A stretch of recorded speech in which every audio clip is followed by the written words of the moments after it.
If I asked you whether you liked your book idea, what would you say? It should be a resounding yes. Hello, I'm Michael with WriterSanctuary, and today we're going to talk about writing the story that you want to tell. Because if you didn't say that you like your story, then it's probably not the one that you need to write right now. For one thing, your attitude towards your book is going to influence everything from the plot device to being a grammatical mess.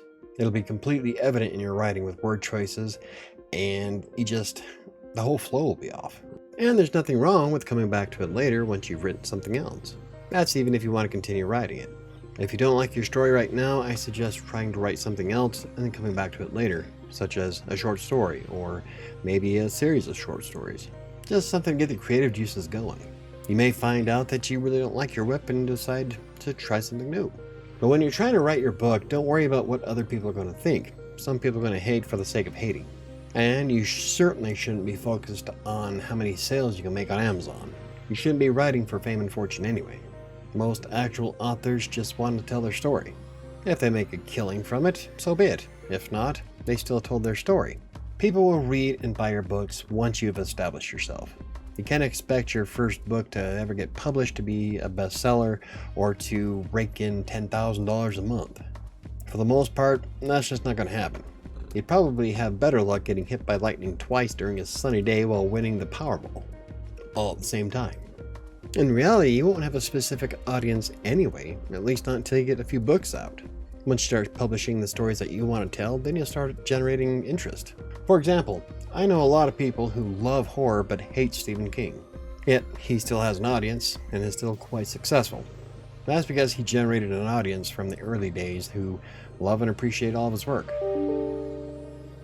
He didn't just wake up one day and say, hey, I'm going to target Michael Brockbank with this book. No, he just wanted to tell a story. The bottom line is that everybody has an audience, and you gain that readership by telling the stories that you want to tell. So again, when I ask you if you like your current work in progress, don't answer with kinda. Being kinda interested in your manuscript is just going to lead to half-assing it. Be in love with the story that you want to write. It'll make a big difference when you write it. Case in point, I completely love Kingmaker. I don't care if it sells 2 or 3 copies. It's the book that I want to write. Actually, it's the series that I want to write. And so far, it's had a positive impact on the beta readers. But it's still the story that I want to write. Sure, there's people that give me suggestions on how to structure certain things, and there's nothing wrong with constructive criticism. In fact, if it wasn't for the first round of beta reading, I probably wouldn't have the cool book that I have going on right now.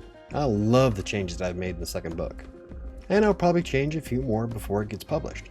But, as a whole, it's still the story that I want to tell. And that's what really matters. And at the end of the day, everybody has an audience. Even the worst story ever written has a cult following. Don't worry too much about what everybody else thinks. Only worry about what you think. Anyway, if you enjoyed the video, hit the like button. For more videos about self-publishing, freelance writing, or blogging, hit the subscribe button. Don't forget to hit the notification bell. Well, that's going to do it for me today. I'll see you next time.